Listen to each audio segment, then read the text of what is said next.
सुप्रभात। Reel viral होना, reel viral होना। क्या आप जानते हैं कि रील कैसे वायरल होती है? रील कभी भी लाइक्स से वायरल नहीं होती।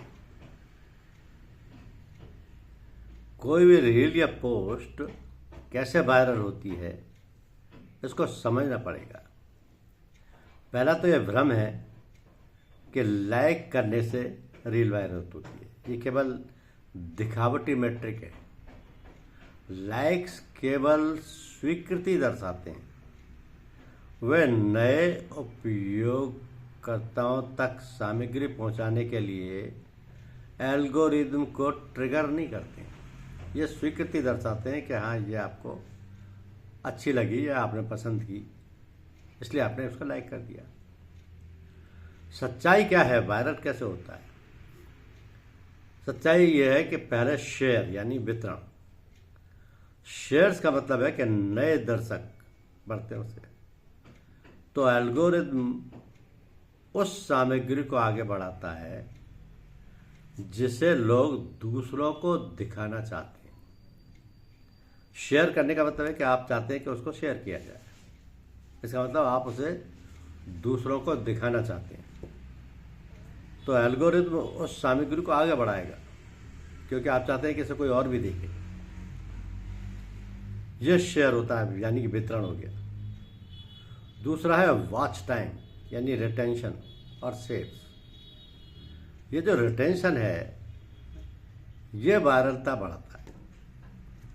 उपयोगकर्ता स्क्रीन पर कितनी देर तक रहता है, ये एल्गोरिदम को रुचि का संकेत देता है।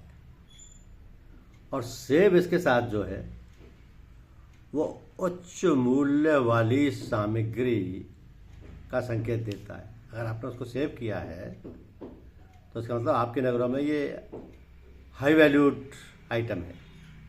आप उसको फ्यूचर के लिए भी प्रोटेक्ट करना चाह रहे हैं, आपने इस पर समय भी दिया है। तो वायरलता का समीकरण क्या हुआ? वायरलिटी कैसे आती है? सिर्फ लाइक का तो कोई इसमें लॉजिक ही नहीं था। वायरलिटी की इक्वेशन ये है कि वॉच टाइम यानी कितना आप समय दे रहे हैं, प्लस शेयर्स प्लस सेव्स, ये तीनों फैक्टर वायरलिटी में काम करते हैं। यानी आप ज़्यादा से ज़्यादा समय दे रहे हैं उसको। आप चाहते हैं कि आपके साथी या आपके मित्र या आपके जानने वाले उसको देखें भी, और आप ये भी चाहते हैं कि उसको भविष्य के लिए संभाल के भी रखें, सेव करते हैं। तो शेयर पहुंच को तुरंत बढ़ाता है, सेव उच्च मूल्य वाली सामग्री को संकेत देते हैं, और वॉच टाइम एल्गोरिदम को रुचि का संकेत देता है। तो ऐसी सामग्री ना बनाएं जो शेयरेबल ना हो और सेवेबल ना हो, अगर आप अपनी रील वायरल करना चाहते हैं। धन्यवाद।